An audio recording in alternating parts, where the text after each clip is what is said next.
পঞ্চগড় শহরের অনেক পুরাতন একটি মার্কেট, সেই মার্কেটে আমাদের মোশাররফ সহ ফ্যান্সি স্টোর যে অগ্নিসংযোগ হয়েছিল এবং এই দুর্ঘটনায় অনেক ক্ষয়ক্ষতি হয়েছে। মোটামুটি 3টি দোকান একেবারে ভস্মীভূত হয়ে গেছে, ছাই হয়ে গেছে, আর 2টি দোকান সেখানেও অগ্নি লেগেছিল, বাট সেখানে ক্ষতিটা কম হয়েছে। তো গত রাতে আমি জানতে পারি সেখানে আমাদের পঞ্চগড়ের ফায়ার সার্ভিস, আটোয়ারি এবং বোদা, এদের সঙ্গে আমি নিজে যোগাযোগ করেছিলাম তারা যেন এই আগুনটা তাড়াতাড়ি নেভানোর চেষ্টা করে। আমি এইটুকু বলতে চাই যে আসলে ফায়ার সার্ভিস যে তাড়াতাড়ি আগুন নেভাতে পারে, আমরা কিন্তু সে অনেকগুলো কৌশল বুঝি না। কাজে আমি মনে করি আমাদের উচিত ফায়ার সার্ভিস যখন আগুন নিভাতে আসে তাদের তো প্রস্তুতি লাগে, রেডি হতে লাগে, সবাই তো বসে থাকে না, তাই না? সেক্ষেত্রে আমাদেরকে সহযোগিতা করা। আর এখানে যেহেতু আমাদের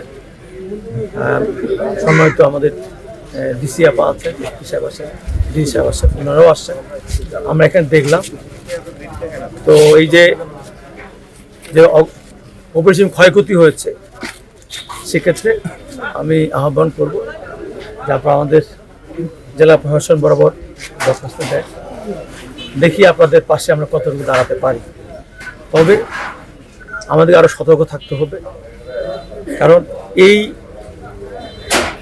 অগ্নি সংযোগ বা এই যে আজকে দুর্ঘটনা ঘটলো, এতে কিন্তু যার দোকান পড়া গেল সেই বুঝে সে কত ক্ষতিগ্রস্ত হয়েছে। এটা কিন্তু আসলে সহযোগিতা করে এটাকে পূরণ করা সম্ভব নয়।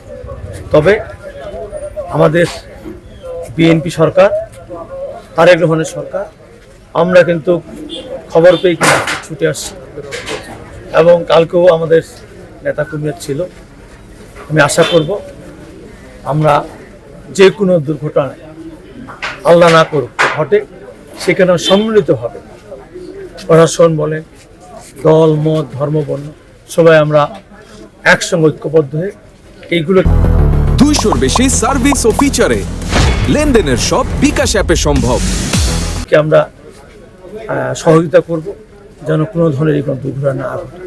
আমি আশা করব আপনারা সবাই ধৈর্য ধরবেন এবং বিশেষ করে যেসব দোকান মালিকরা তাদের দোকান ভস্মীভূত করেছে তারা ধৈর্য ধারণ করবেন।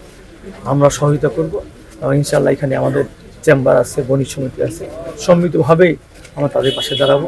আশা করব তারা হয়তো কয়েকদিনের মধ্যে তাদের মুখে আমরা যেন তাদের দোকান চালু করতে হাসি ফোটাতে পারি। আমি এই প্রত্যাশা রেখে আপনাদের সবাইকে ধন্যবাদ, কৃতজ্ঞতা।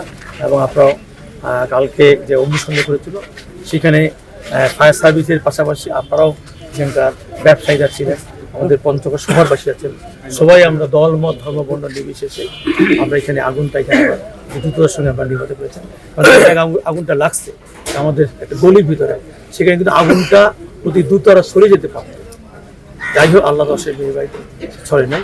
আমি আশা করব আমরা এইভাবে আমরা সকলের পাশে দাঁড়াবো এবং এইভাবে আমরা আমাদের দেশকে এগিয়ে নিয়ে যাবো।